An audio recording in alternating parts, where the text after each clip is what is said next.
The Arizona sun bore down mercilessly on the dusty trail, turning the red earth into a furnace that seemed to suck the very life from everything it touched.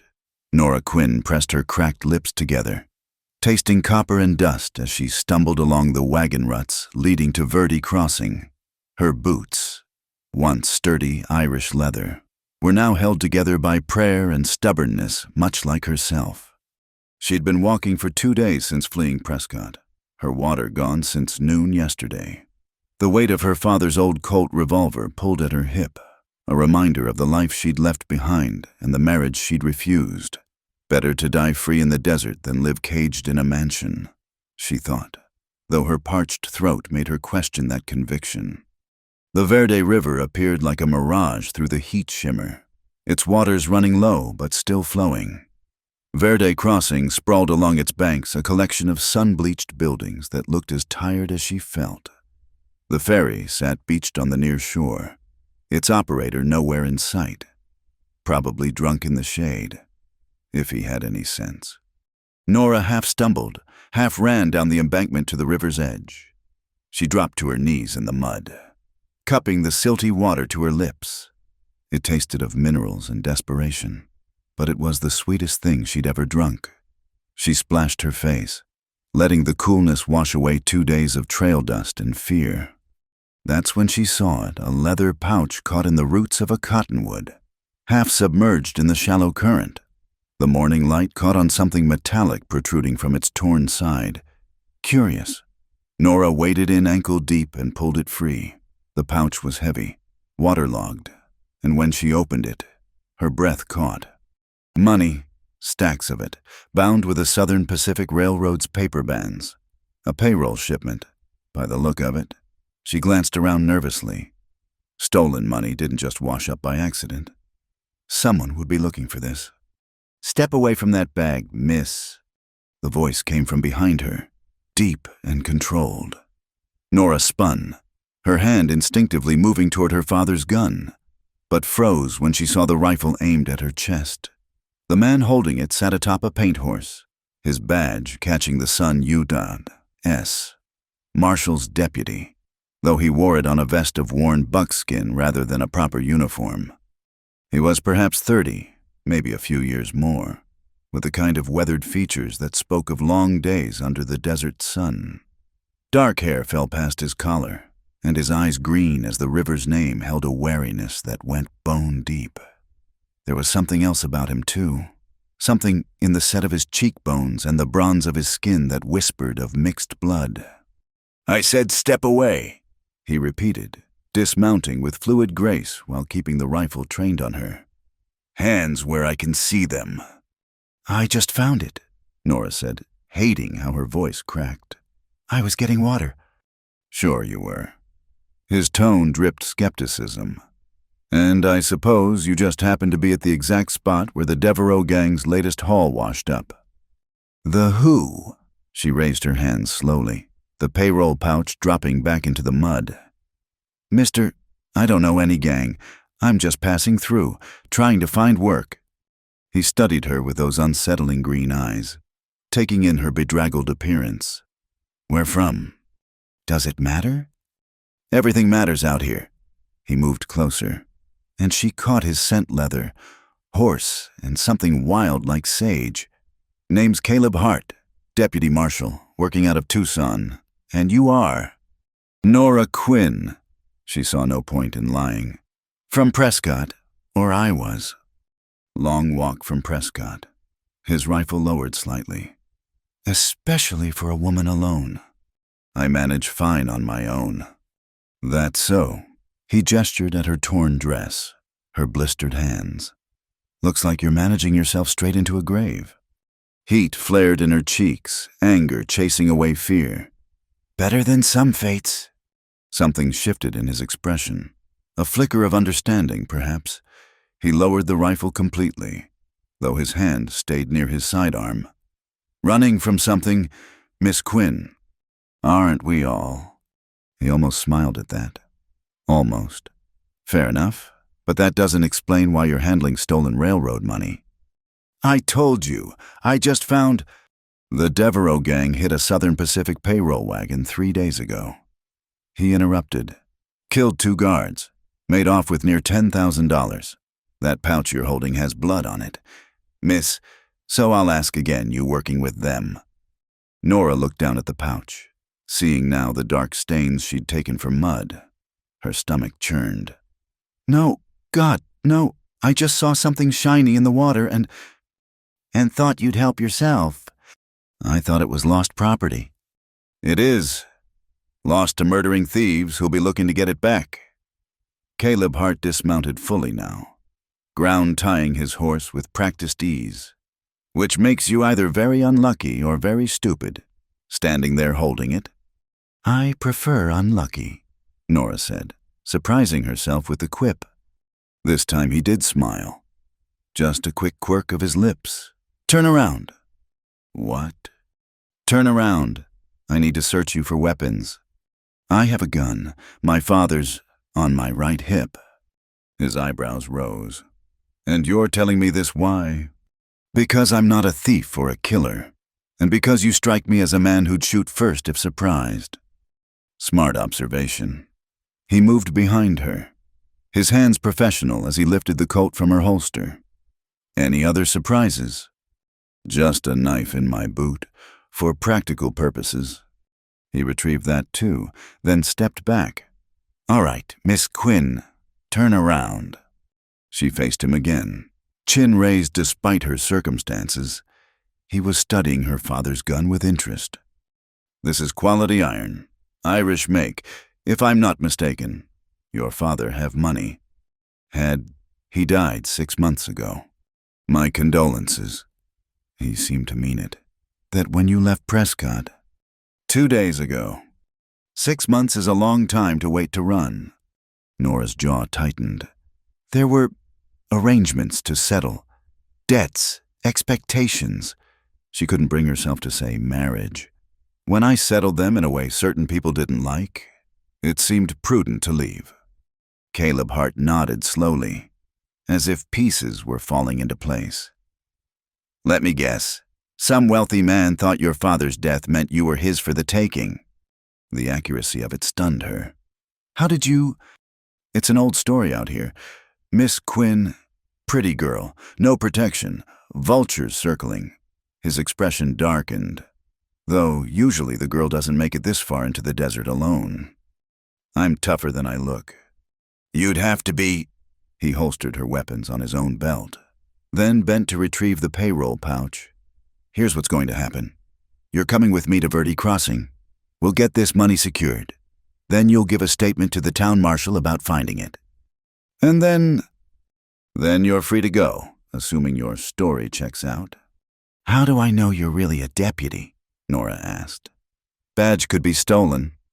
He reached into his vest, pulling out a folded paper. Federal Commission, signed by Marshal Crawley himself. He held it out for her inspection. The document looked official enough, though Nora had no real way to know. But something about Caleb Hart rang true. Maybe it was the weariness in his eyes, the look of a man who'd seen too much but kept riding anyway. All right, she said. I'll come. Good choice. He whistled, and his paint horse ambled over. Can you ride? Of course. Then you can share my horse, unless you'd prefer to walk in those boots. She glanced at her ruined footwear. Pride warred with practicality, and practicality won. I'll ride. He swung up into the saddle with the ease of a man born to it, then held down a hand. Behind me, Miss Quinn, and no sudden moves. I'd hate to have to shoot you after we've been so civil. His hand was calloused and strong, pulling her up with no apparent effort. She settled behind the saddle, trying to maintain some dignity while figuring out where to put her hands. Hold on to my belt, he said, seeming to read her predicament. Trail gets rough ahead. She gripped the leather, noting the faint geometric patterns tooled into it. Native work, if she wasn't mistaken. Another piece of the puzzle that was Caleb Hart. They rode in silence for a while, the river on their right, the town growing closer. Finally, Nora asked, The Devereaux gang, are they really that dangerous? Killed 6 men in the last year. They work for bigger fish, though stealing payrolls is just one part of it. Someone's organizing the criminal element in this territory. Miss Quinn. Someone with money and influence.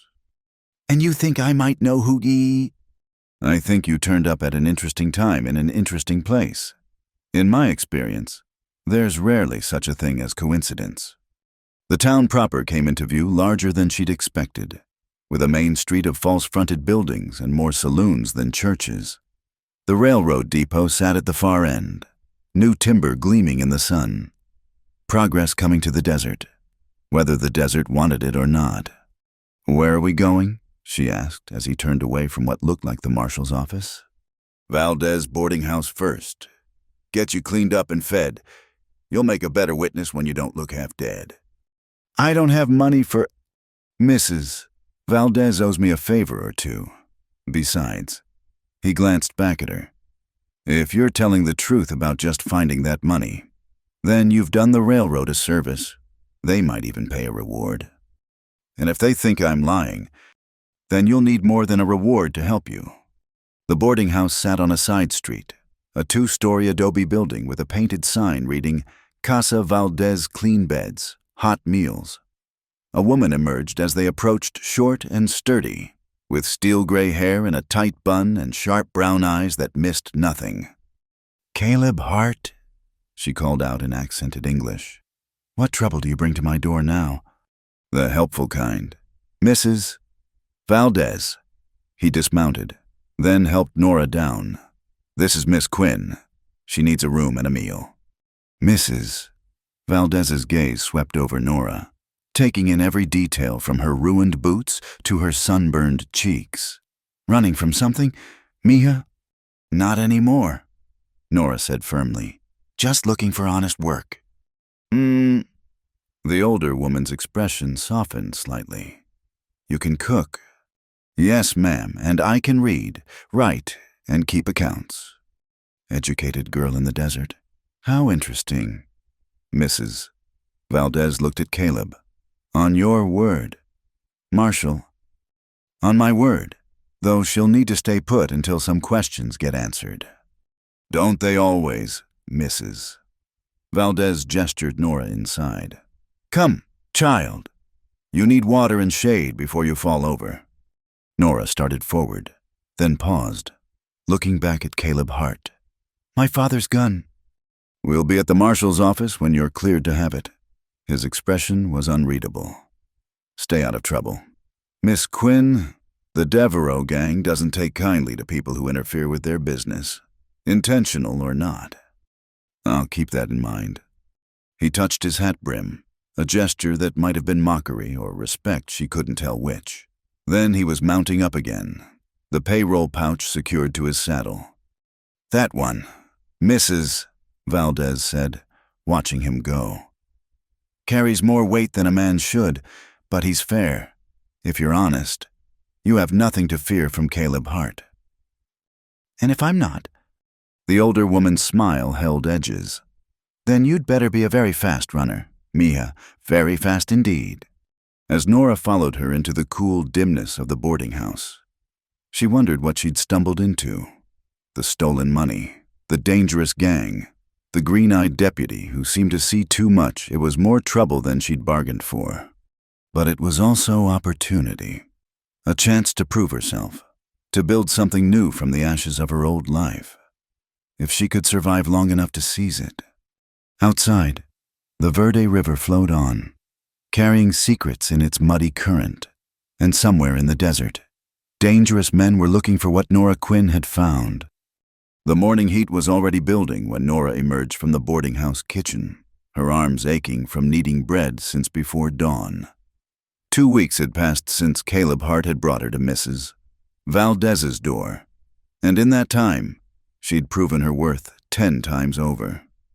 The dining room buzzed with conversation as cowboys, merchants, and railroad workers attacked their breakfasts with enthusiasm. Ek, mija. The coffee misses. Valdez called from the stove where she was frying eggs. Table 3 is empty. Nora grabbed the pot and wove between the tables, pouring with practiced ease. The work was hard, but it was honest, and after years of suffocating propriety in Prescott, she found freedom in the simple rhythm of cooking and serving. Fine morning. Miss Quinn.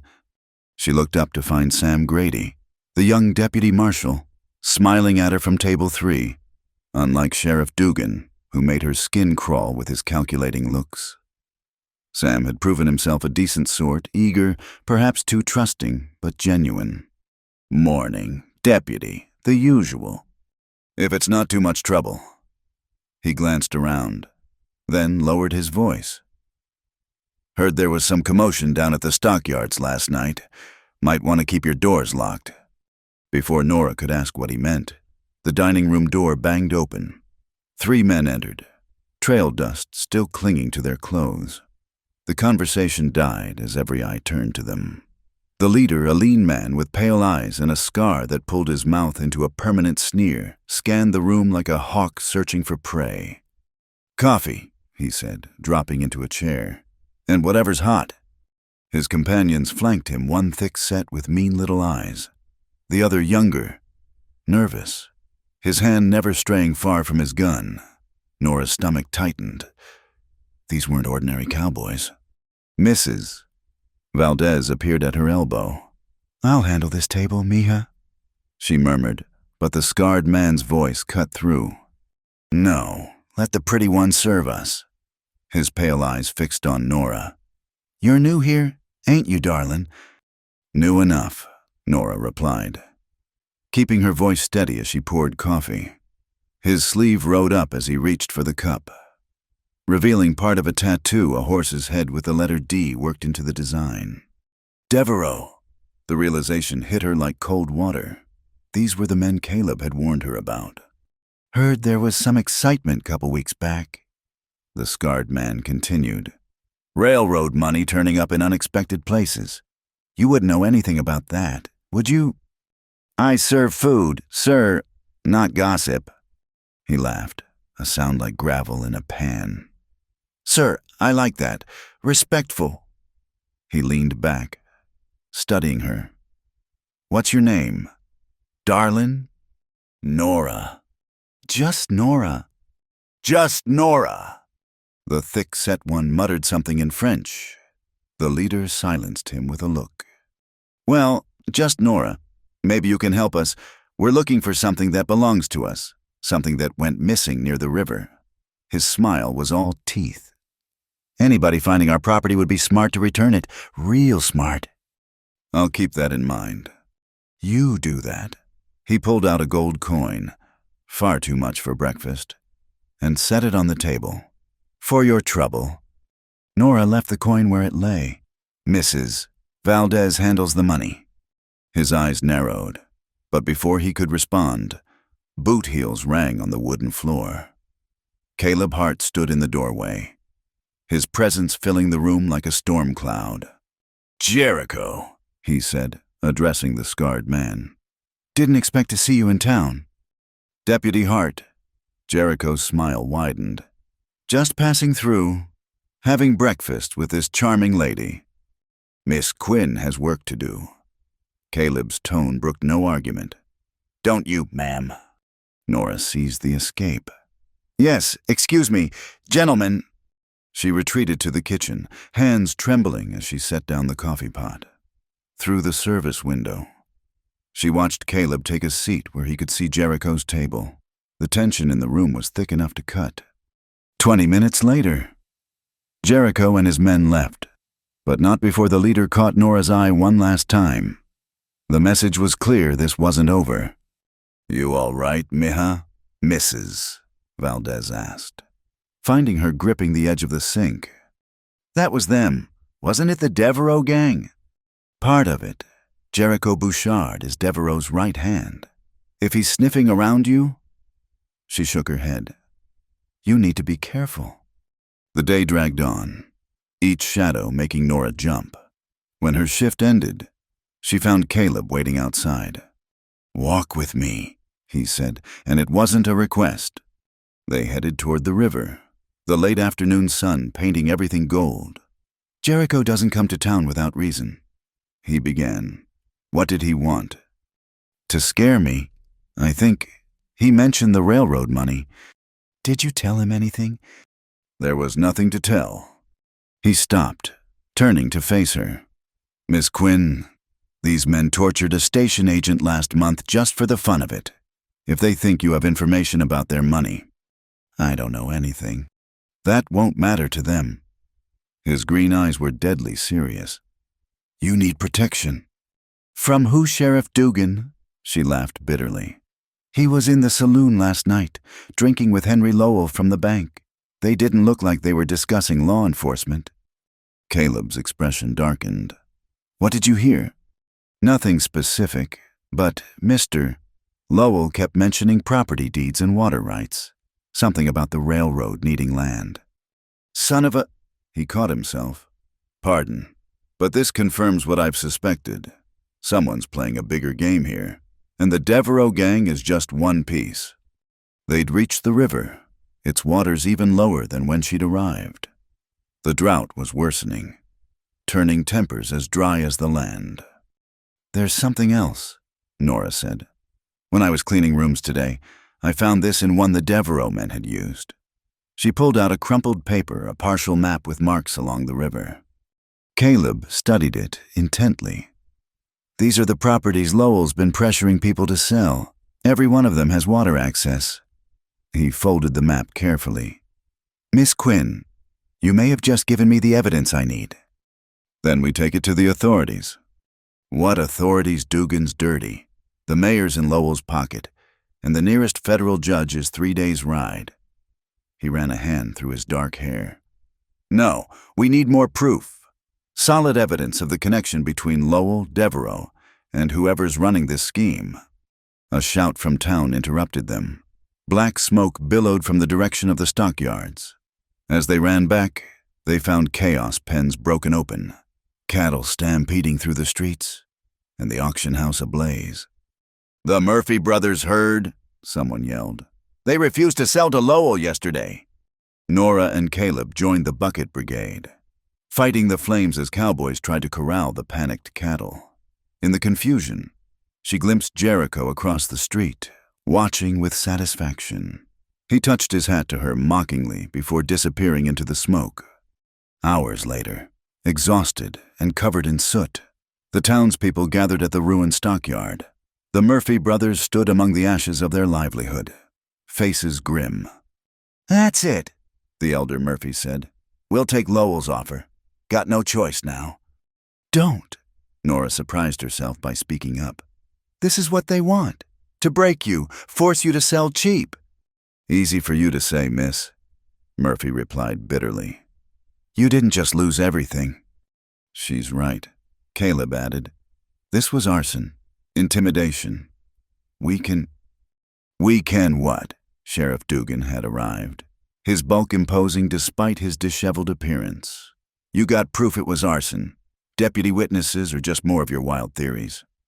The timing's suspicious. Lots of things are suspicious. Dugan's eyes lingered on Nora. Like newcomers showing up right before trouble starts. Maybe Miss Quinn here knows more than she's saying. That's enough. Mrs. Valdez stepped forward, fire in her eyes. This girl works honest, unlike some I could name. Watch your tongue, woman, Dugan warned. Or what you'll burn my place too.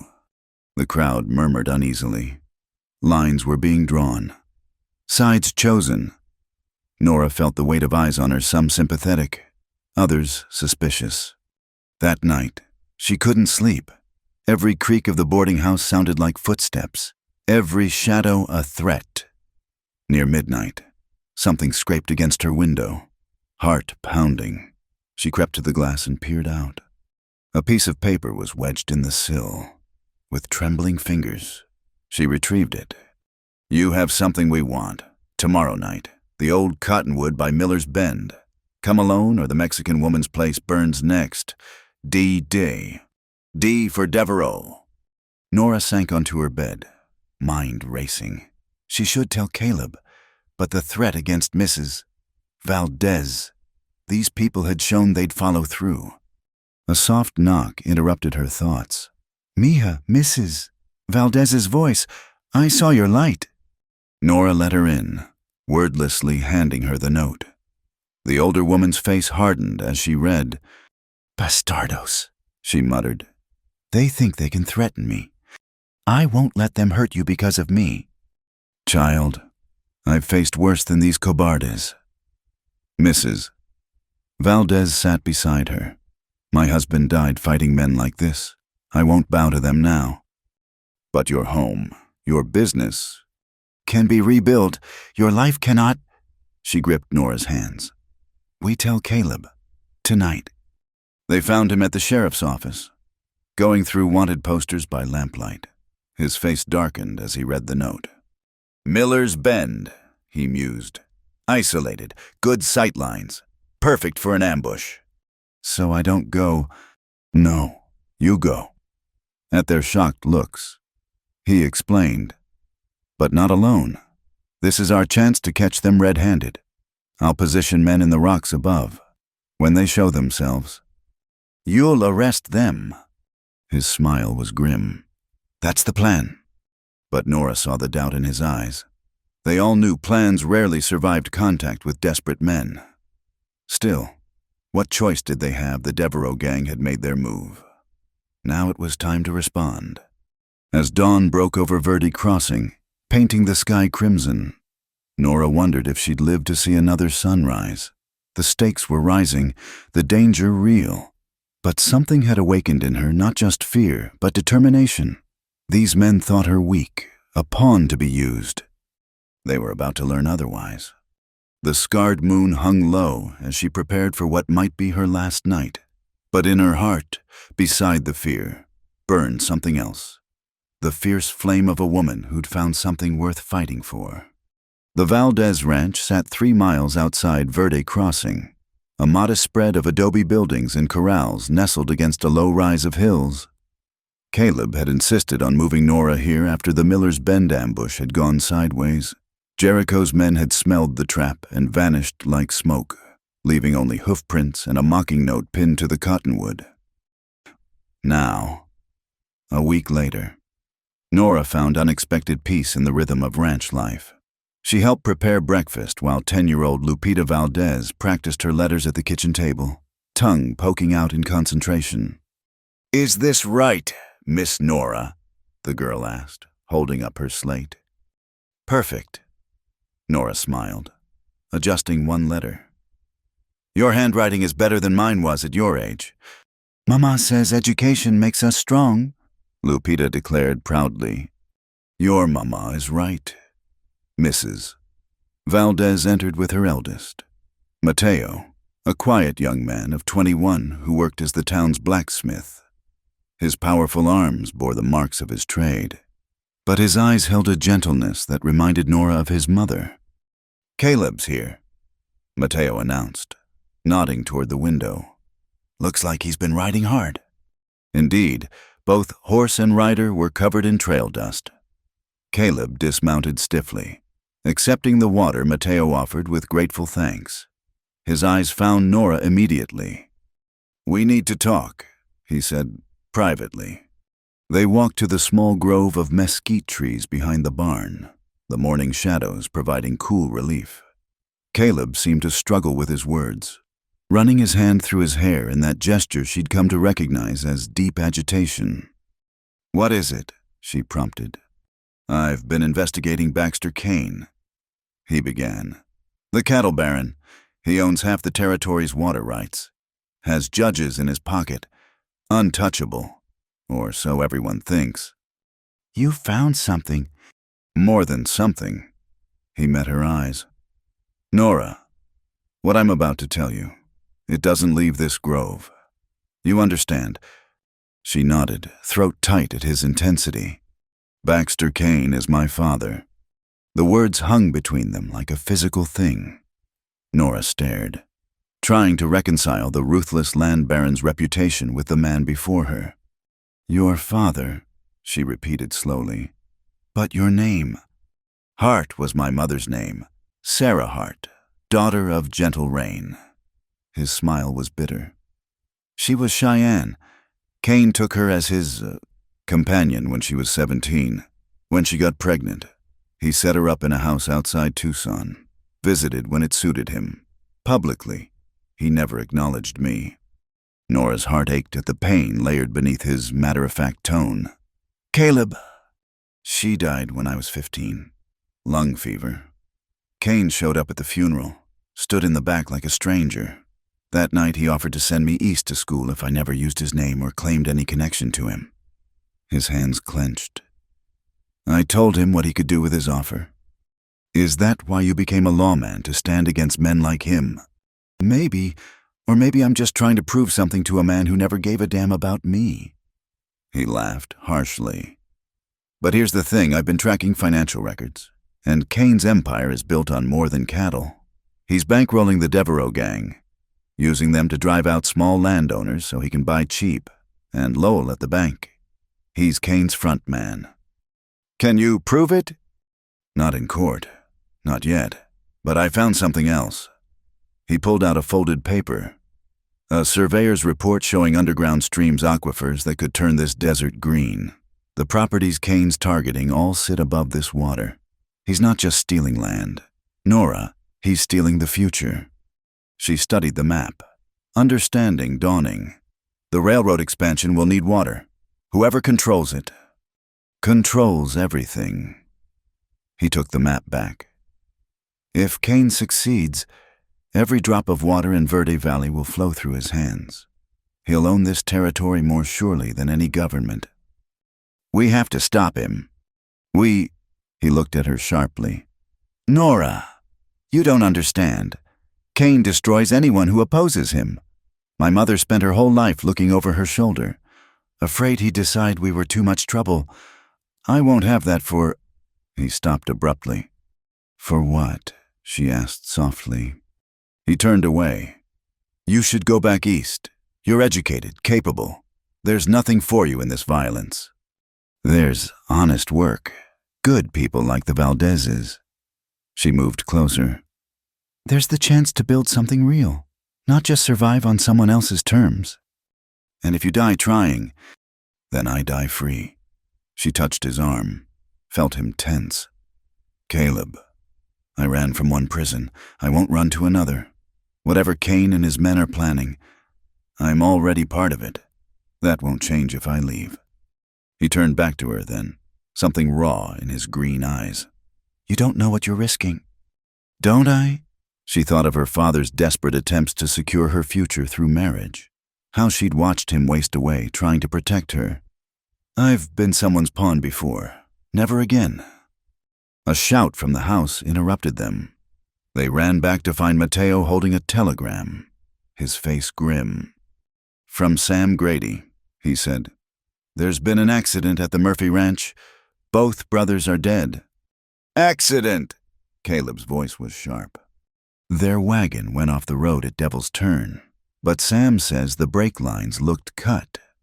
Mrs. Valdez crossed herself. Those poor men, they have a sister in Prescott. Who'll sell to Kane without question. Caleb finished. He's accelerating his timeline. Something's pushed him to move faster. The railroad announcement, Nora said suddenly. I heard talk in town they're choosing the final route next month. If Kane doesn't control the water rights by then, he loses his leverage. Caleb was already moving toward his horse. I need to get back to town. Check the Murphy scene before Dugan destroys any evidence. I'm coming with you, Nora declared. No. I'm not asking. She faced him squarely. The Murphys ate at the boarding house every Sunday. Their sister, too. When she visited, I might notice something you'd miss. He looked ready to argue, then nodded curtly. Mateo, can she borrow a horse? 20 minutes later, they were riding hard toward Devil's Turn, a notorious curve where the road skirted a 50-foot drop. The Murphy wagon lay smashed at the bottom, already picked over by deputies. Sheriff Dugan stood at the edge, chewing tobacco. Hart, didn't expect you to show interest in a simple accident. Just paying respects, Caleb replied evenly. Mind if we look?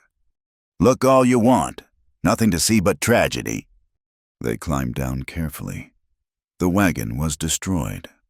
But Nora noticed something caught in the wreckage, a piece of distinctive fabric. "Caleb," she whispered, showing him. "This is from a Devereaux rider's bandana. Same pattern Jericho wore." His jaw tightened. "Good eye. Anything else?" She studied the scene, using the attention to detail that had served her keeping her father's books. "The horses. Where are they?" "What?" "The Murphys loved their horses. Treated them like children. They wouldn't have driven tired animals on this road." She pointed to marks in the dirt.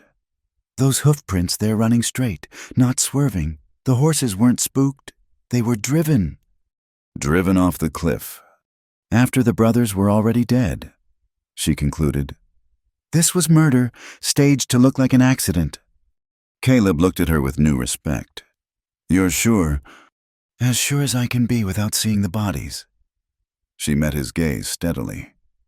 "We need more than theories. Though, we need someone inside Kane's organization." "Too dangerous. Everything's dangerous now." She made a decision. "There's something I haven't told you. Before I left Prescott, the man my father wanted me to marry, William Thornton, he mentioned having business dealings with Kane. Railroad investments, he said." "Thornton, the mining speculator? You know him. By reputation, corrupt as they come." His eyes narrowed. "What are you thinking?"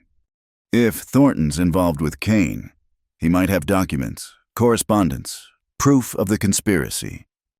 "And how would we get those?" She took a breath. "He's still writing to me. Wants me to reconsider if I seemed receptive. Arranged a meeting." "Absolutely not." His voice was fierce. "You're not using yourself as bait." "I already am bait, Caleb. At least this way. It's on our terms." They argued the whole ride back, but Nora held firm. By the time they reached the Valdez ranch, she'd worn him down to reluctant agreement with conditions. Many conditions. That evening, as she helped Mrs. Valdez prepare supper, the older woman studied her shrewdly. "You care for him." It wasn't a question. Nora's hand stilled on the bread she was kneading. Is it that obvious? Only to someone who's looking. "Mrs." Valdez's voice gentled. "He's a good man. Mija, but wounded. His mother's story is known among our people. She loved unwisely, and it marked her son. He told me about Kane.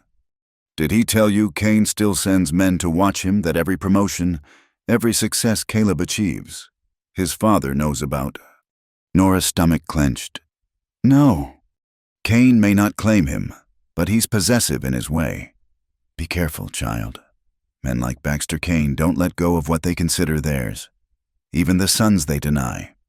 That night, unable to sleep, Nora sat by her window composing a carefully worded letter to William Thornton. Each line was calculated to seem vulnerable without being desperate, interested without being eager. She was baiting a trap. But who would be caught hunter or prey? As dawn broke, she sealed the letter. In the distance, storm clouds gathered over the mountains, promising rain that might or might not come. The drought had everyone on edge, tempers as brittle as the dry grass. Somewhere out there, Baxter Kane was moving pieces on a chessboard only he could fully see. But now they had a piece of their own to play. The game was escalating. And Nora Quinn, runaway, orphan, woman without prospects, was about to gamble everything on one dangerous move. She thought of Caleb's eyes, the pain of a boy rejected by his father, the strength of a man who'd chosen justice over blood. Whatever happened next, she wouldn't let Kane destroy him too. The letter would go out with the noon stage. After that, there would be no turning back. The dust storm hit just as they reached the abandoned prospector's cabin near Sycamore Canyon. Caleb pulled Nora inside, slamming the warped door against the howling wind that turned the world into a brown wall of grit and fury. "So much for surveillance," he muttered, securing a piece of canvas over the broken window. "We'll have to wait it out." They'd ridden out at dawn to scout the canyon where Caleb suspected the Devereaux gang had a hideout. The plan was simple reconnaissance, observe, and return. But the desert had other ideas, throwing one of its sudden, violent tantrums that could last hours or days. Nora shook dust from her hair, coughing. "At least we have shelter." "Such as it is." Caleb checked the cabin, one room with a rusted stove, broken furniture, and years of accumulated desert debris. "Looks like old Murphy's claim. He died 5 winters back," as he built a small fire in the stove.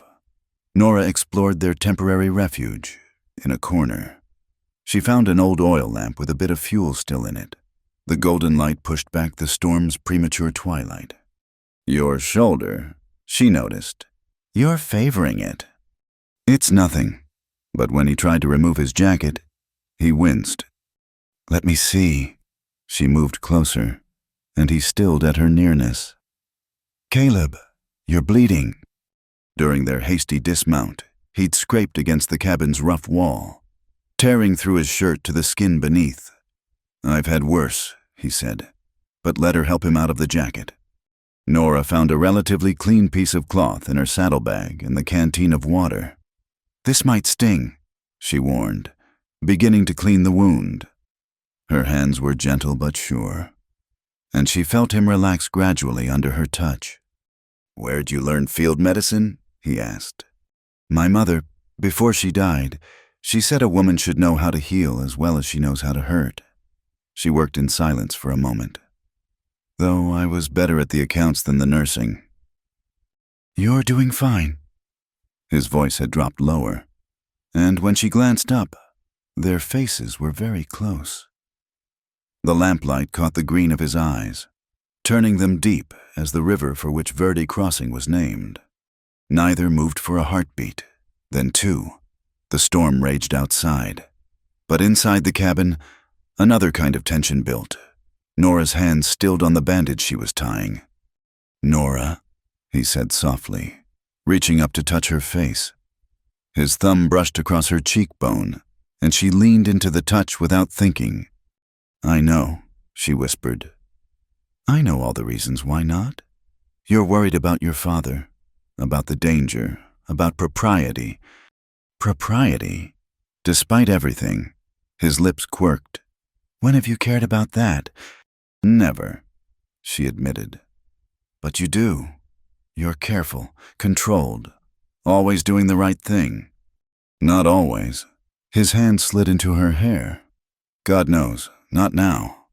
He drew her down slowly, giving her every chance to pull away. She didn't.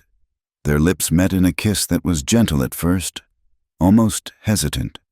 Then Nora made a soft sound, her hands coming up to frame his face, and something ignited between them.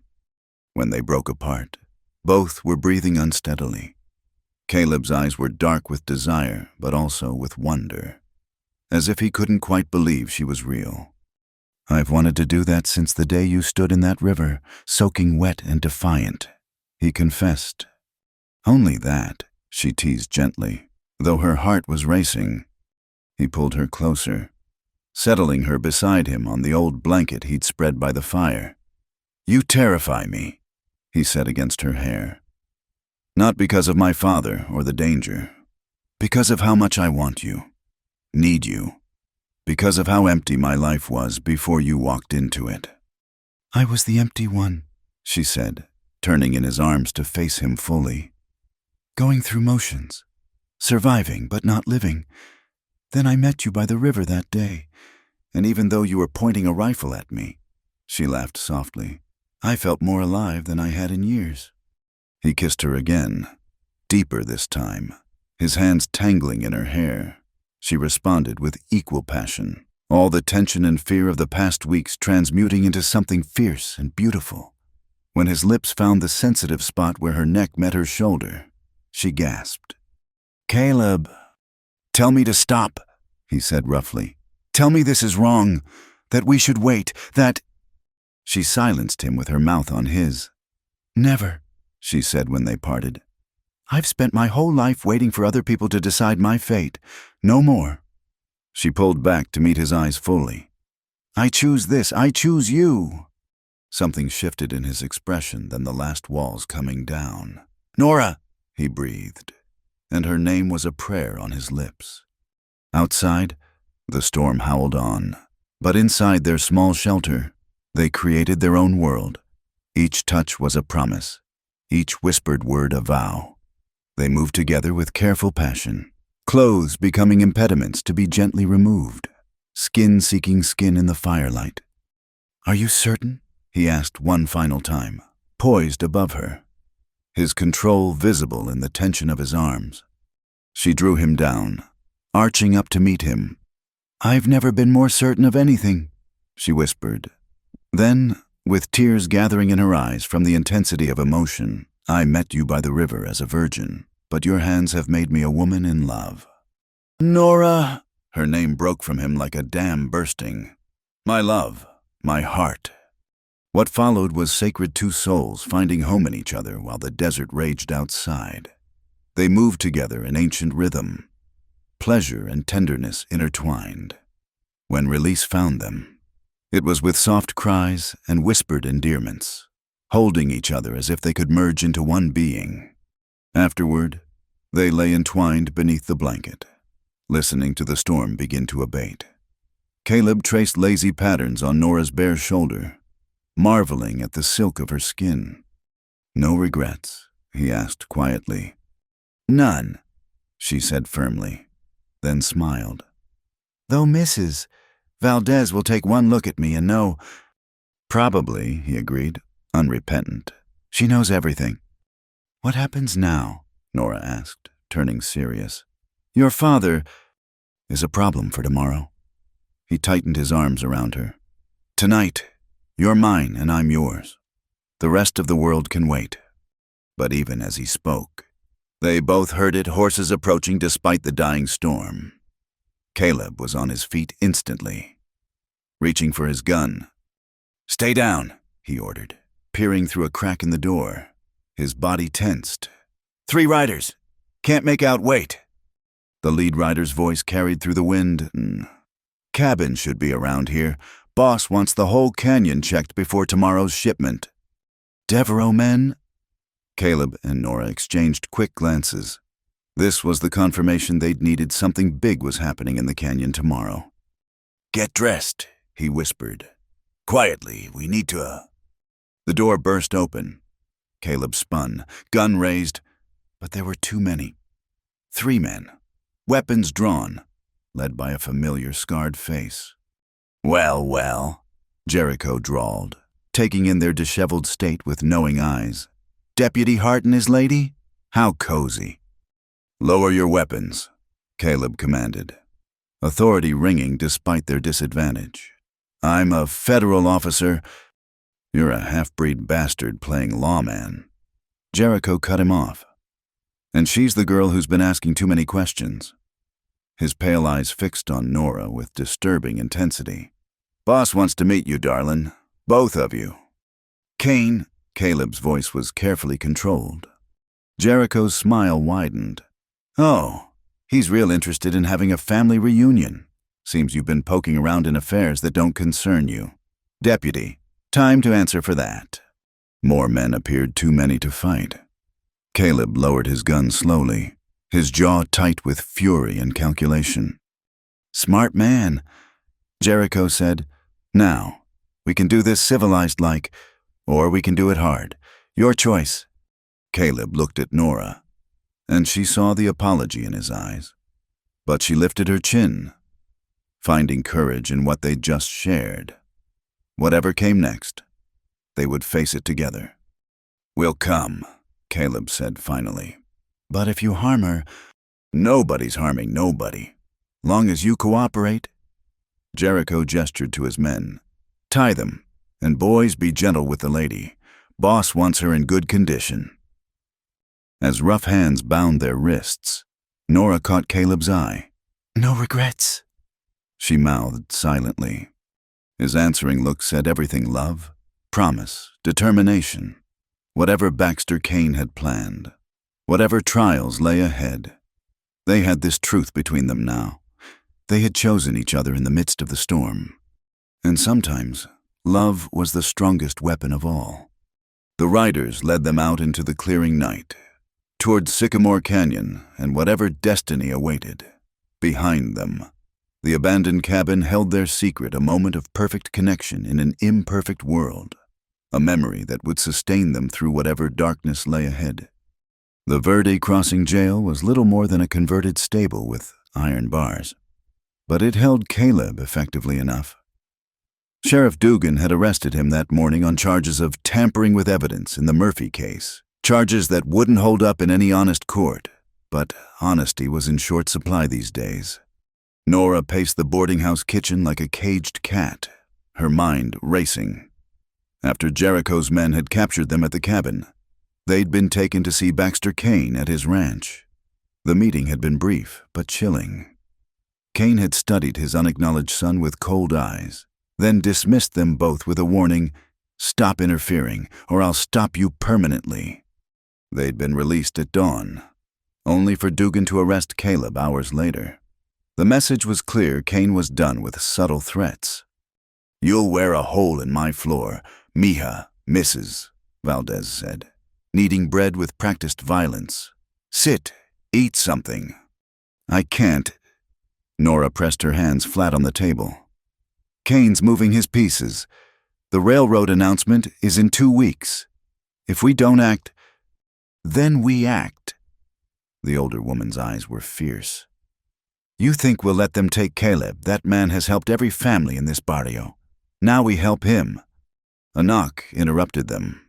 Sam Grady stood at the back door, looking haggard. The young deputy glanced around nervously before entering. "Miss Quinn, Mrs. Valdez." He removed his hat. "I shouldn't be here." "But you are, Mrs." Valdez noted shrewdly. "Coffee."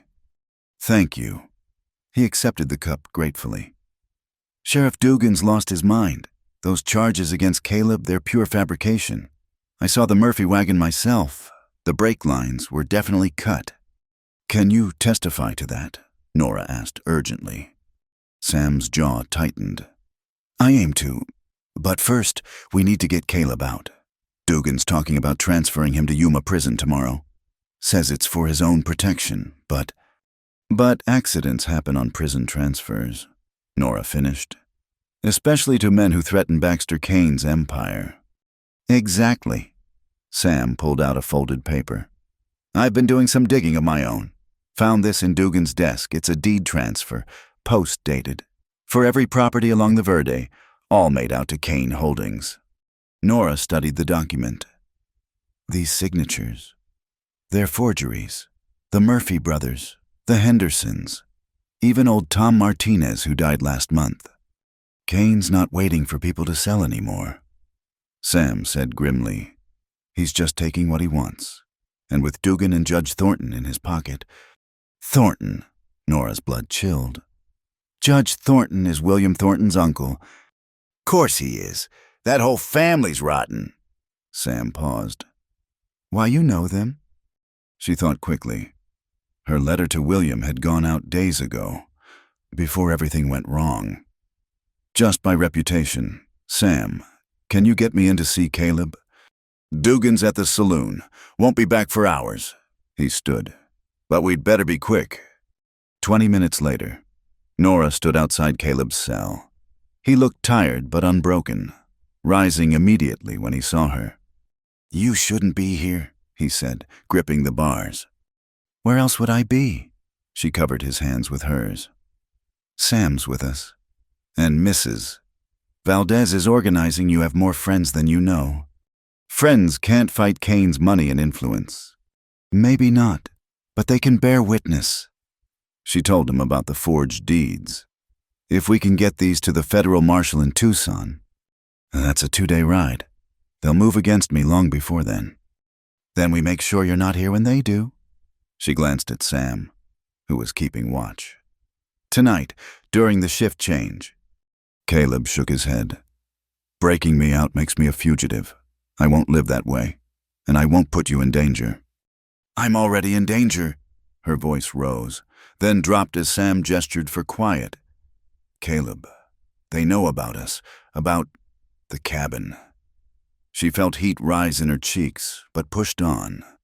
"Jericho made comments, suggestions. Kane knows you care for me, which means I'm leverage." His hands tightened on hers. "All the more reason for you to leave. Today, take the stage to—" "I'm not running. Not from this. Not from you."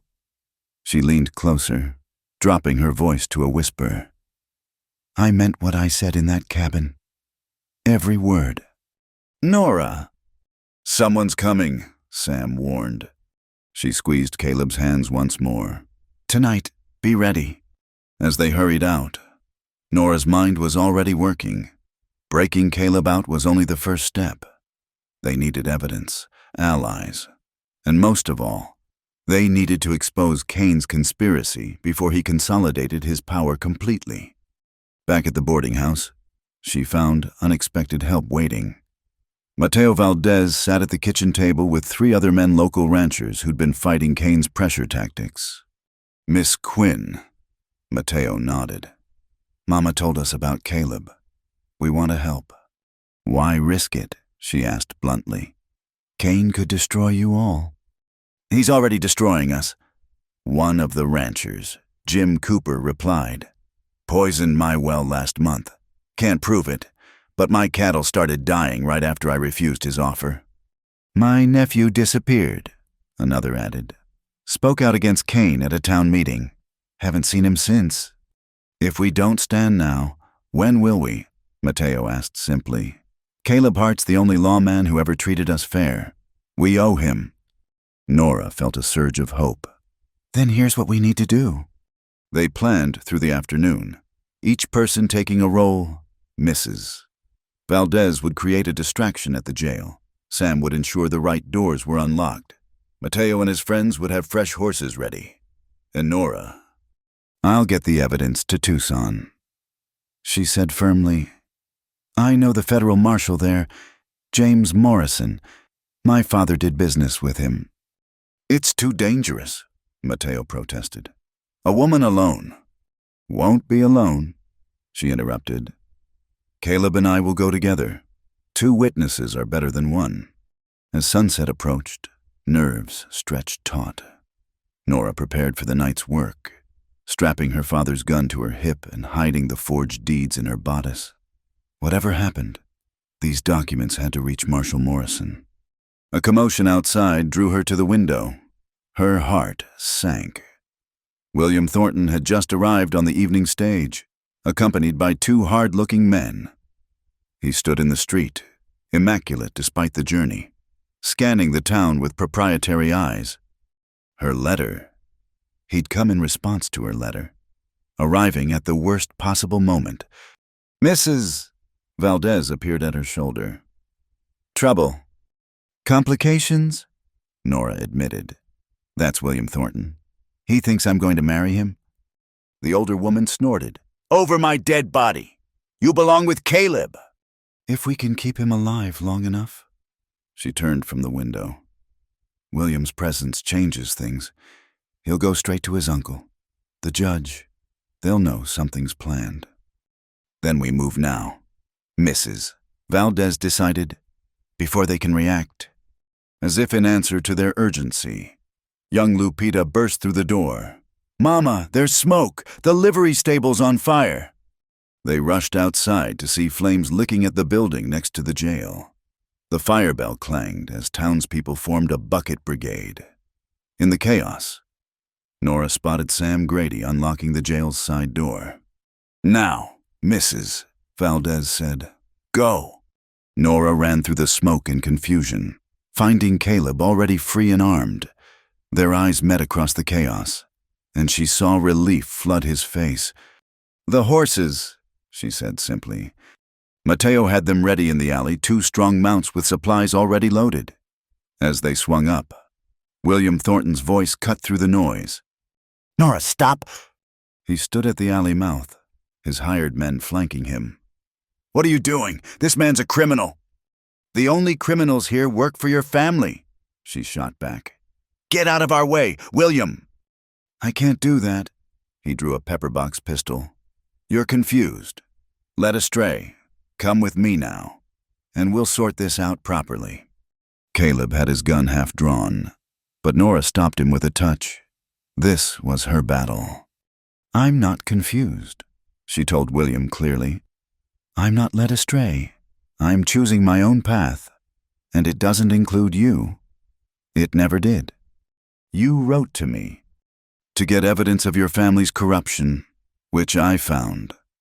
She let him see her contempt. Did you really think I'd marry into a family of thieves and murderers? William's face darkened. You'll regret this. My uncle is about to lose his judgeship. Caleb interrupted. Along with his freedom, we have proof of the conspiracy. Thornton, it's over. Not yet, it isn't. But William stepped aside, perhaps reading the determination in their eyes. This isn't finished. They rode hard into the desert night, the glow of the fire fading behind them. 2 miles out, they stopped to rest the horses and check their back trail. That was brave, Caleb said, pulling her close. Facing down Thornton like that. I wasn't brave, she admitted, leaning into his strength. I was terrified, but I was more terrified of losing you. He kissed her then, fierce and protective. You won't. Not to Kane, not to anyone. We're going to expose them all. Nora, make them pay for what they've done. Together, always together. They rode on toward Tucson and justice, unaware that behind them, darker plans were already in motion. The fire had been more than a distraction, it had been a signal. And somewhere in the desert night, Baxter Kane was mobilizing his forces for a final, devastating strike. But for now, Caleb and Nora rode side by side through the starlit desert, their love alight against the gathering darkness. Whatever came next, they would face it as one united in purpose, bound by choice, strengthened by the truth they carried. The race for justice had begun. The wooden bridge over Verde River groaned under the weight of history and betrayal. Midnight had brought more than darkness, it had brought a reckoning. Nora stood at the south end of the bridge, her father's Colt steady in her hand, while Caleb faced the men emerging from the shadows on the north side. They'd almost made it to Tucson. Almost. But Sam Grady's warning had reached them barely in time. Baxter Kane had discovered their escape route and positioned his men at the only crossing for miles. Behind them, the storm-swollen river rushed dark and dangerous. Ahead, Jericho Bouchard stepped into the circle of lantern light, his scarred face twisted in satisfaction. End of the line, deputy, Jericho called out. Boss wants a word. Then let him speak for himself, Caleb replied, his rifle trained on the outlaw. Or is Baxter Kane still hiding behind hired guns? A figure moved forward from the darkness, tall, silver-haired, wearing an expensive black coat that seemed untouched by the desert dust. Baxter Kane looked every inch the cattle baron, except for his eyes. They were the same green as Caleb's, cold as winter jade. Hello, son. The word hung in the air like a curse, beside the bridge support. Sam Grady shifted nervously, his hand near his gun. He'd ridden hard to warn them, but now found himself caught between loyalties. Don't call me that, Caleb said evenly. You lost that right 32 years ago. Rights, Kane laughed, a sound like breaking glass. I make rights in this territory.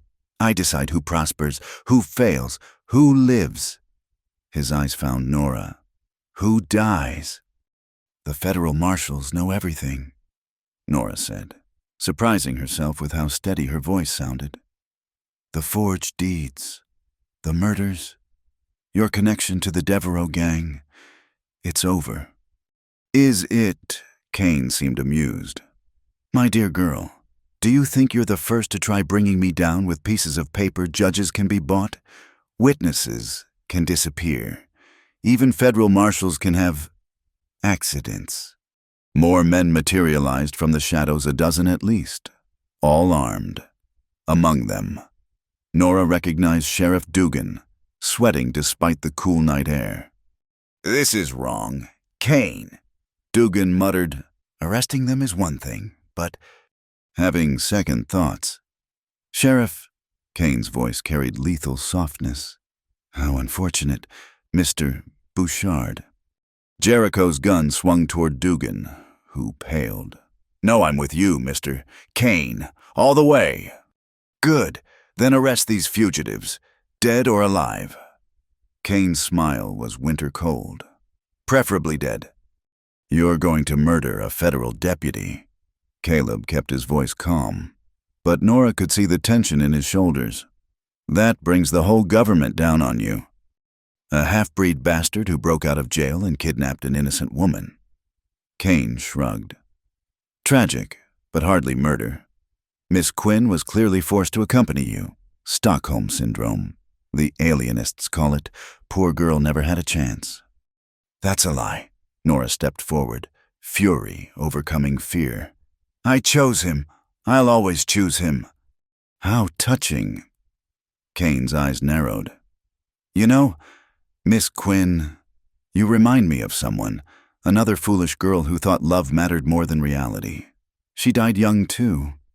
Caleb's rifle shifted. Don't what speak of your sainted mother." Kane's mask finally cracked, revealing the rage beneath. "Sarah Hart was a whore who trapped me with her savage wiles, and you're the living reminder of my weakness." "She was 17, Caleb said, his voice deadly quiet. "You were 40 with a wife and power. Who trapped whom?" Lightning flickered on the horizon, and thunder rolled across the desert. The storm that had swollen the river was circling back. "Enough talk," Jericho interrupted. "Boss, let me finish this." But another voice cut through the tension. Henry Lowell, the banker, stumbling from a carriage that had just arrived. "Kane, the Tucson newspaper knows everything. That Quinn woman sent them copies of the documents before." He saw Nora and stopped. "Oh." "You idiot," Kane snarled. Nora permitted herself a small smile. "Insurance, Mr. Kane. The territorial governor will have those papers by morning. Every forged deed, every bribe, every murder you ordered." "Did you really think we'd carry the only copies?" "Then you've signed your death warrant for nothing." Kane's composure shattered completely. "Kill them. Kill them all." "Everything happened at once." Jericho fired first, his shot splintering the wooden rail beside Nora. She dove behind a bridge support as Caleb's rifle answered. Catching one of the outlaws in the shoulder, Sam Grady, making his choice at last, turned his gun on Sheriff Dugan. "Drop it. Sheriff, you're under arrest." The bridge became a battlefield. Gunfire echoed across the water as men scrambled for cover. In the chaos, Nora spotted movement beneath the bridge barrels lashed to the supports. "Caleb," she screamed. "Explosives." He saw them too, understanding flashing across his face. Kane hadn't just planned an ambush, he'd planned complete destruction. With the bridge gone, it would take days for anyone to reach this spot. Days to hide bodies, destroy evidence, craft new lies. A lantern shattered, spilling burning oil across the wooden planks. The fire spread quickly, racing toward the barrels of blasting powder. "The water!" Caleb shouted. "Jump!" But Kane stood between them and the rail, his own gun drawn now. "You're not leaving, boy. We end this here." Father and son faced each other as flames danced around them. In that moment, Nora saw the tragedy clearly. Two men who might have been allies, torn apart by pride and prejudice. "It didn't have to be this way," Caleb said. "Yes, it did." Kane raised his gun. "You were born wrong. No amount of wishing changes that." He fired. Caleb twisted, the bullet grazing his ribs instead of piercing his heart. His return shot was instinctive, years of training guiding his hand. Baxter Kane staggered, looking down at the spreading red stain on his expensive shirt. He seemed genuinely surprised. "You actually did it." "No."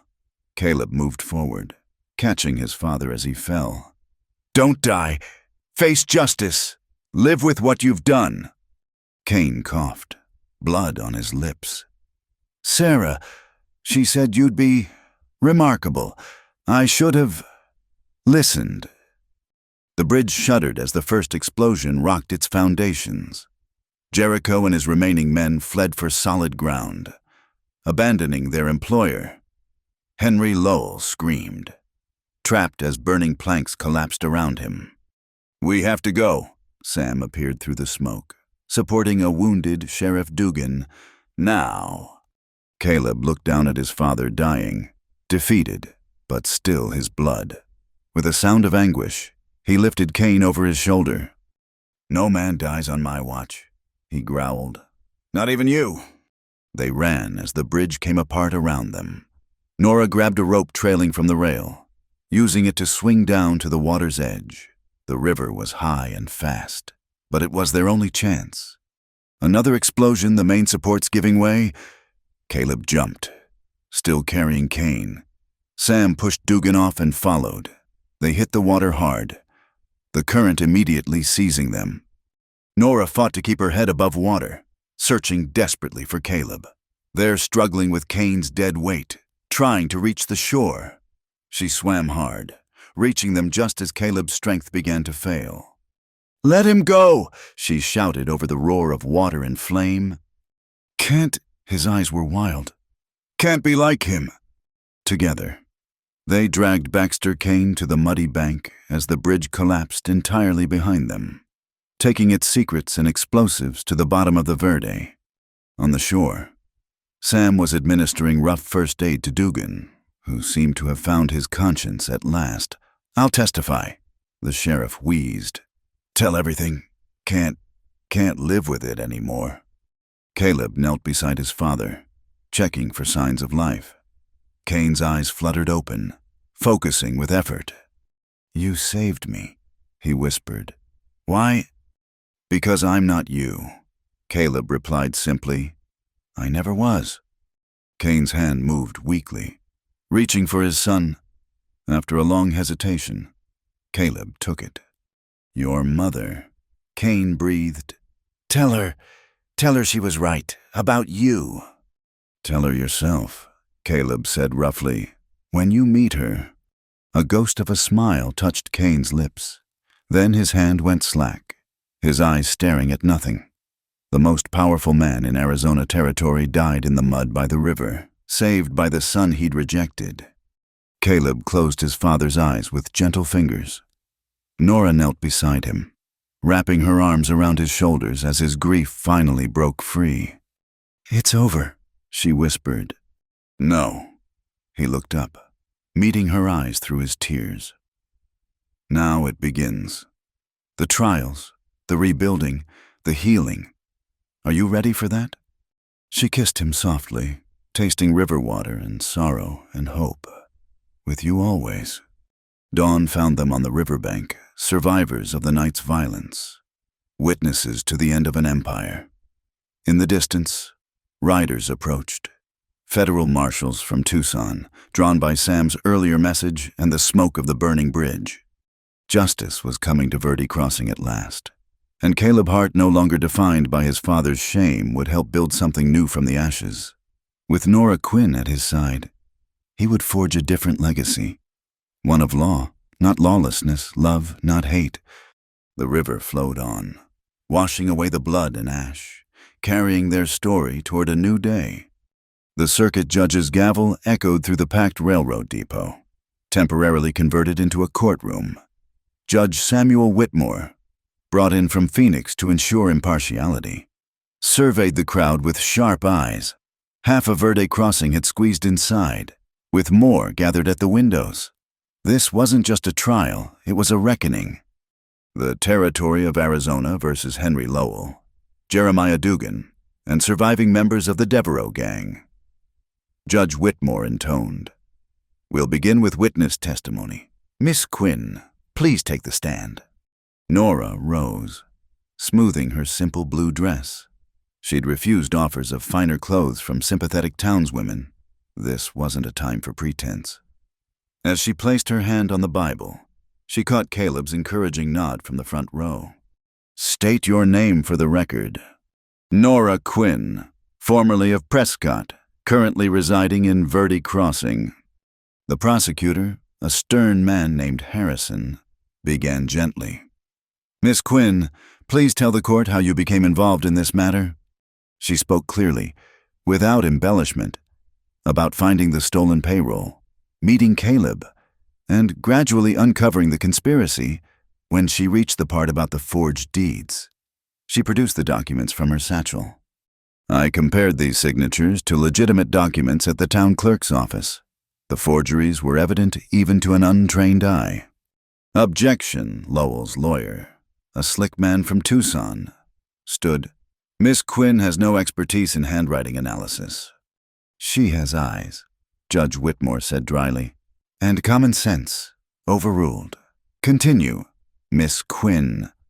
As Nora detailed the threats, the fire at the stockyards, and the Murphy brothers' murder, the crowd's mood darkened.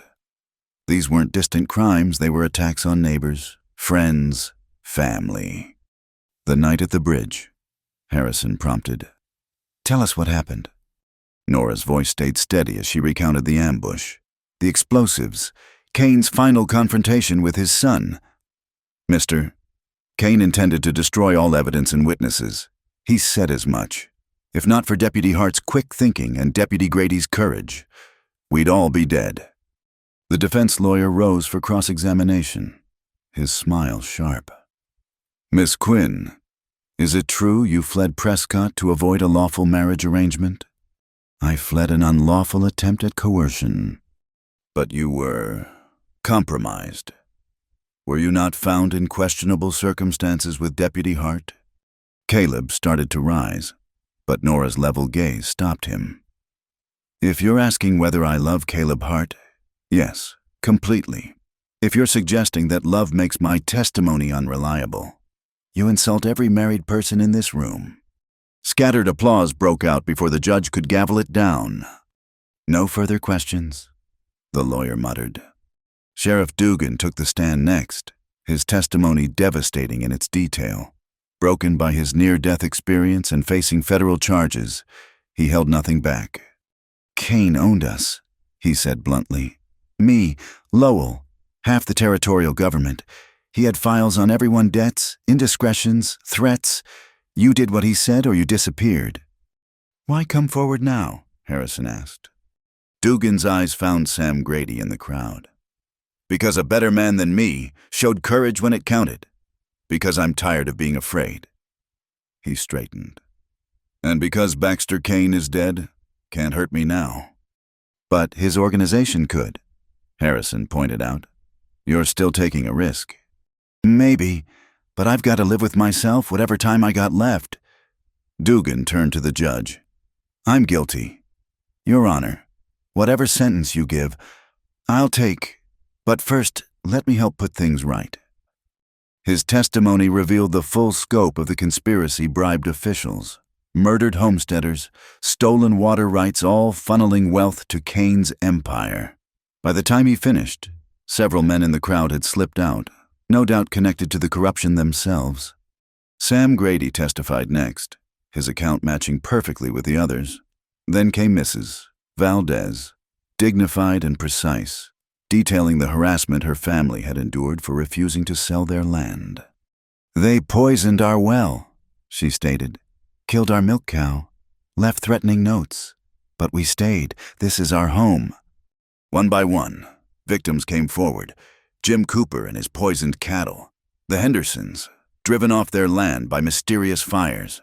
The Murphy brothers' sister, tears streaming as she identified the forged signatures on her brother's supposed deed transfer. Caleb was the last prosecution witness. He entered the stand with quiet authority, his deputy's badge catching the light. "Deputy Hart," Harrison began, "you are Baxter Kane's son." "By blood only." Caleb's voice carried no emotion. "He never claimed me, never acknowledged me publicly until that night on the bridge." "Yet you tried to save him." "Yes." "Why?"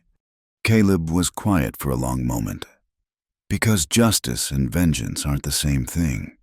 Because my mother raised me to be better than my circumstances. Because if we become the monsters we fight, they win even in defeat. Tell us about the water rights conspiracy. Caleb produced maps, surveys, geological reports. The Verde Valley sits on vast aquifers. With proper irrigation, it could bloom. Cain knew this.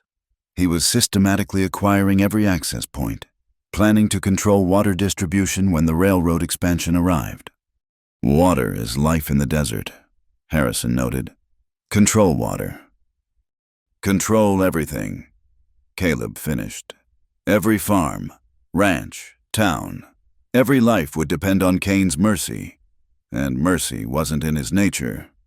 The defense tried to shake him, bringing up his mixed heritage, his relationship with Nora, his possible bias against his father. Caleb weathered it all with calm dignity. One last question, the defense lawyer said desperately. If Baxter Cain was such a monster, why did respected men like Mr. Lowell and Judge Thornton associate with him? Because monsters rarely look like monsters, Caleb replied. They look like opportunity, like profit, like the easy path. They corrupt slowly, compromise by compromise, until good men wake up trapped in evil they helped create. His eyes found Lowell, slumped at the defendant's table. The real question is whether those men have the courage to break free when truth comes calling. The prosecution rested.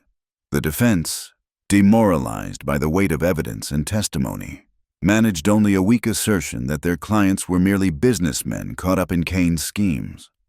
During the lunch recess, Nora found herself surrounded by townswomen, many offering support and thanks. The Mexican families were especially warm, seeing her as one of their own after her time with the Valdezes. You gave us voice, old Senora Martinez said, pressing Nora's hands.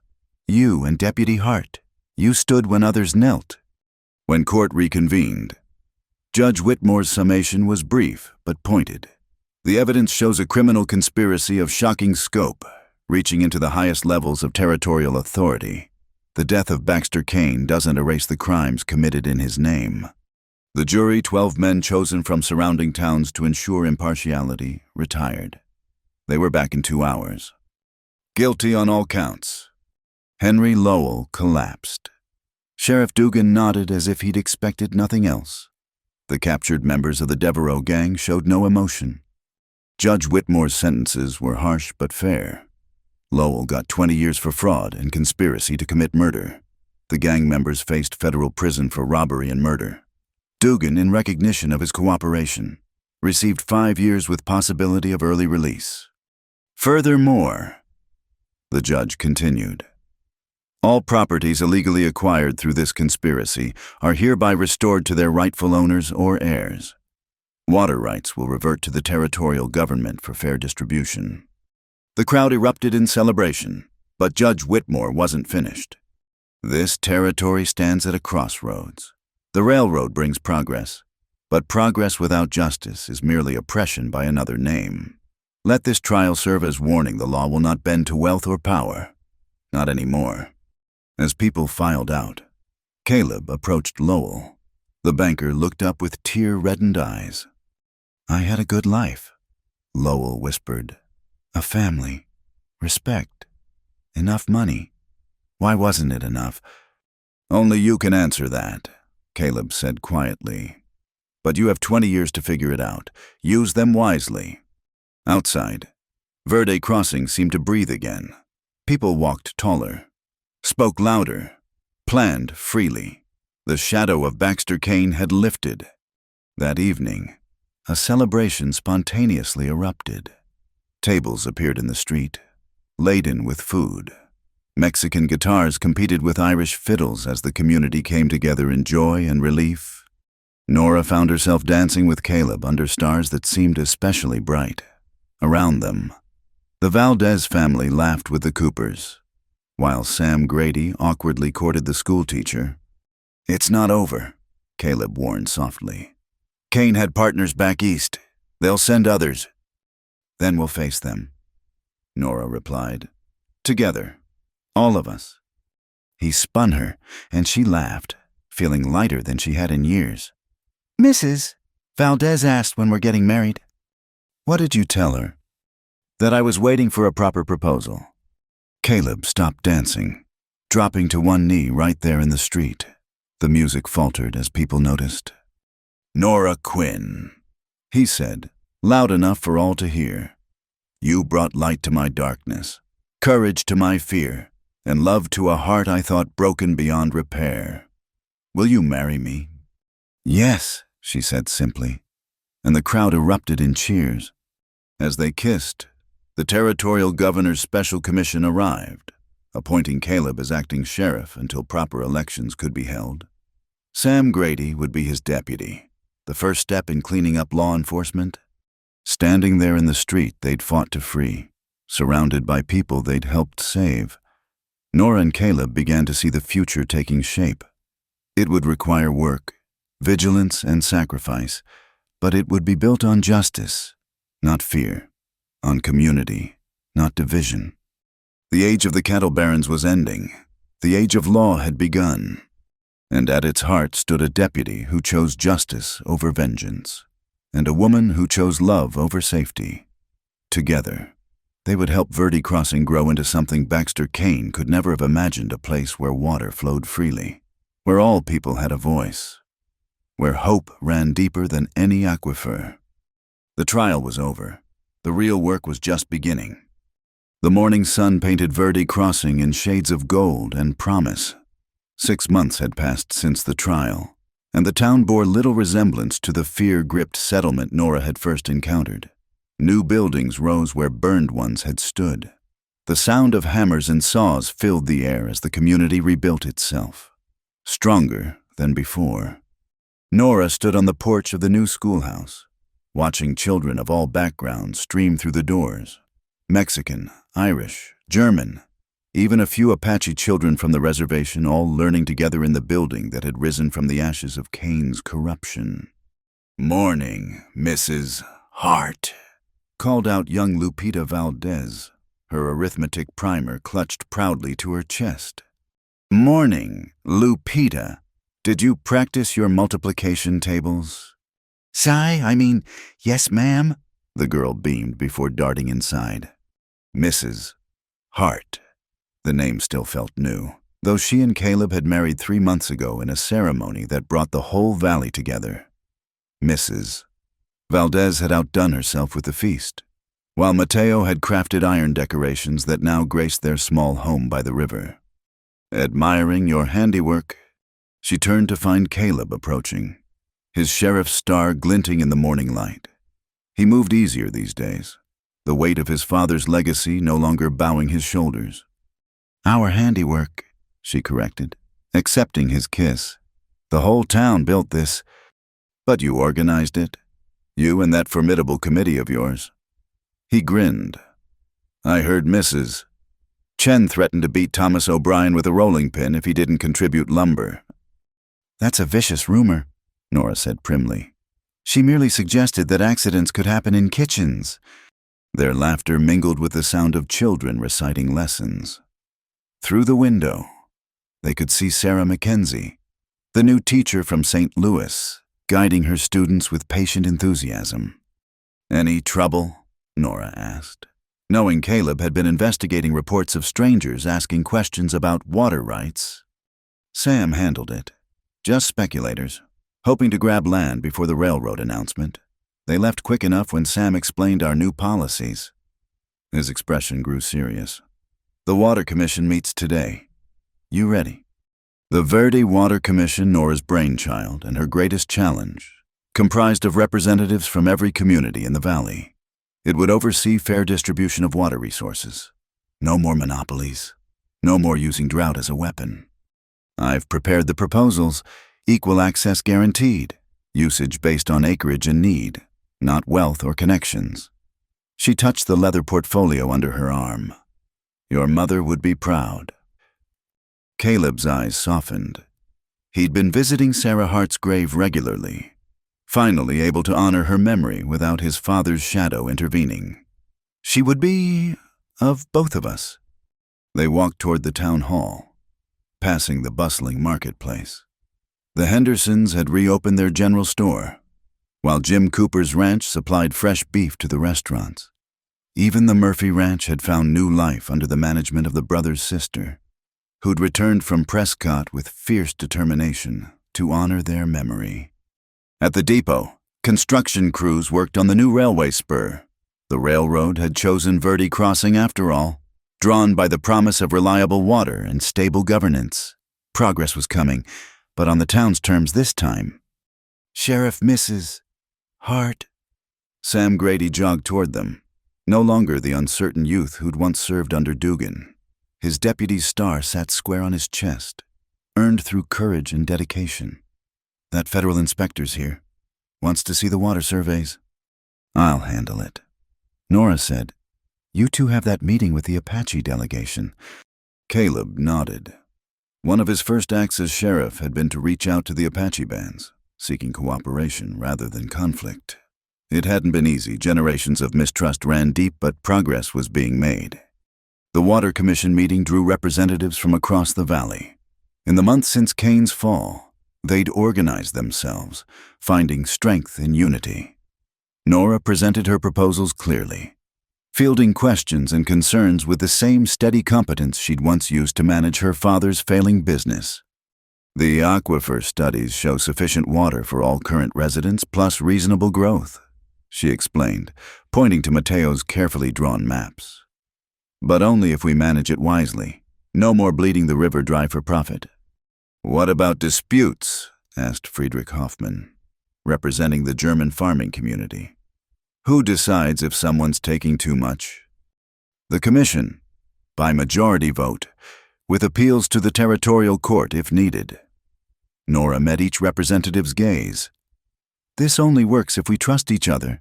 If we fall back into factions and feuds, men like Kane will always find cracks to exploit. The debate continued for hours, sometimes heated but always civil. By late afternoon, they had a framework everyone could accept. Not perfect, but fair. It was, Nora reflected, what democracy looked like at its best: messy, slow, but ultimately just. As the meeting concluded, she found herself by the window, looking out at the Verde flowing steady and true. The drought had broken with winter rains, and the river ran clear again. On its banks, she could see the spot where she'd first met Caleb, both of them suspicious and desperate in their own ways. Senora Hart, Mrs. Valdez appeared at her elbow. "You look tired, mija." "Satisfied tired," Nora admitted. "We did it, didn't we? We actually changed things." "See, but change is like the river. It must keep flowing or it becomes stagnant." The older woman's eyes twinkled. "Speaking of flowing, when will you tell Caleb about the baby?" Nora's hand flew to her still flat stomach. "How did you never mind? You always know everything." "It is a gift, Mrs." Valdez said modestly. "Also, you turned green when I cooked chorizo yesterday." "Tonight," Nora decided. "After the celebration." The whole town was gathering for a feast, marking the 6-month anniversary of what people had taken to calling Liberation Day. Not from a foreign power, but from the tyranny of greed and fear. As evening fell, the street filled with tables and lanterns. Music drifted from the saloon cleaned up now, with fair games and honest drinks. Families picnicked on the courthouse lawn, while young couples danced to a mixture of Mexican guitars and Irish fiddles. Nora found herself pulled into the celebration, dance partner after dance partner claiming her attention. But her eyes always found Caleb. Whether he was teaching Apache children a rope trick or listening gravely to an elderly Mexican farmer's concerns about irrigation. Finally, as the moon rose full and bright, they escaped to the river path. Their river, their beginning. "You've been glowing all evening," Caleb observed, pulling her close. "The Water Commission success." "That and other things." She took his hand, placing it on her abdomen. "Caleb, we're going to have a baby." His face went through a symphony of emotions: shock, joy, wonder, and finally a fierce protectiveness that made her heart soar. A baby, he breathed, our baby, when, late autumn, Sarah thinks. Sarah Mackenzie doubled as midwife, one of many ways the community had learned to support itself. Caleb kissed her deeply, then dropped to his knees, pressing his lips to her stomach. Hello, little one. I'm your papa. I promise you'll grow up free, in a place where justice means something. Where water flows for all, Nora added softly, running her fingers through his hair. Where people are judged by their actions, not their blood. Where love conquers fear. They stayed by the river as the celebration continued in town, planning and dreaming. The school would need expansion. The clinic Sarah wanted to establish. The cooperative Mateo proposed for small ranchers. My father would hate all of this, Caleb said eventually. Community over profit, law over power, mixed families thriving together. Good, Nora said firmly. Let his hatred fertilize better things. A year ago, she'd stumbled to this river desperate and alone. Now she stood here wealthy in ways that had nothing to do with money, love, purpose, community, and new life growing within her. The Verde flowed on, carrying their reflection toward tomorrow. In its waters, Nora saw not just the woman she'd become, but the future they were building, one drop, one day, one choice at a time. You know what I realized, Caleb said, arms wrapped around her from behind. That first day, when you found that stolen money, it wasn't chance. It was the river bringing us together, washing away the old to make room for the new. Very poetic, Sheriff Hart. I have my moments. He turned her to face him. Dance with me. There on the riverbank, with no music but the water song and the distant laughter of their town, they danced. Not the desperate clutch of people grasping at happiness, but the gentle sway of souls who'd found home in each other. Tomorrow would bring new challenges. The railroad, outside interests, the endless work of maintaining justice in an unjust world. But tonight, Verde Crossing celebrated under stars that blessed the righteous and wicked alike, and chose to be better than yesterday. Nora had met him by the river as a woman running from chains. Now she stood here free, not because someone had freed her, but because she'd claimed freedom with her own hands, her own choices, her own courage. And Caleb, he'd spent a lifetime defining himself by the father who'd rejected him. Now he defined himself by the community he served, the woman he loved, and the child they'd raised to carry on the work of building something worthwhile in the desert. The river knew their story, every tear, every triumph, and as it flowed toward the sea, it carried their truth to any who'd listen, that love and justice, when joined together, could transform even the driest ground into fertile soil for hope. Verde Crossing had found its soul, and at its heart stood a sheriff and a teacher, proof that sometimes the best revenge against cruelty is simply to live well, love freely, and build something better from the ashes of what was. The stars wheeled overhead. The river sang its ancient song. And in a small town in Arizona Territory, the future took root and began to grow. Thank you so much for listening to this story of love, justice, and redemption in the Old West. I hope Nora and Caleb's journey touched your heart as much as it touched mine while telling it. I'd love to hear where you're listening from. Please share in the comments below so we can connect and discuss what this tale meant to you. If you enjoyed this story, please subscribe to Wild West Night, give this video a like, and hit that hype button to help more listeners discover these tales of courage and romance under the desert stars. Until next time, partners, keep riding toward the sunrise.